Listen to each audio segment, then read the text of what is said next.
Aşkım suyundan da iç. Bak su var orada. Bebeciğim. Ay bebeciğim. Suyundan için günlük kuru yemden, sulu yemden yediler. Suyunuzdan da için mama beyakla mamalarını denmiştiler. Yine mamalarını emeldiler. Sabah da getirip sütte hazırlayıp koyacağım kavaklarına. Yine bir de yumurta ilatması. İndi özüm burada durmuşam ki insanlar gələr, qorxarlar ya da pişiklər, erkekler cüt burada dururlar. Bak anar da yemek koymuştu. Bayağı onu da yediler kapının ağzına. Ben de kapının ağzına kuru yem koydum. O gede yedi. Yine de gözleri bebelerin mamasındadır.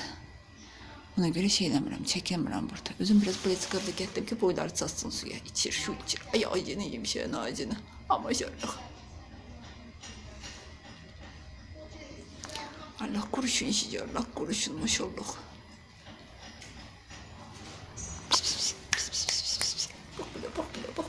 Bak bile.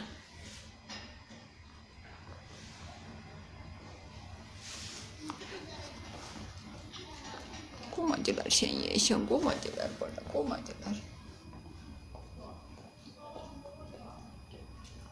İçlerinde en ürkek bu en garı olan var ya babut ot. Adamdan kaçır. Ama indi yavaş öyle geldi. Basit benden kaçtı ama indi bu gün olmuş. Cücücü acıcıqlanıb. Ama o gün sanki daha zıqlanmışdı. Maması təmizləyib yalıya təmizləyir gözlərini.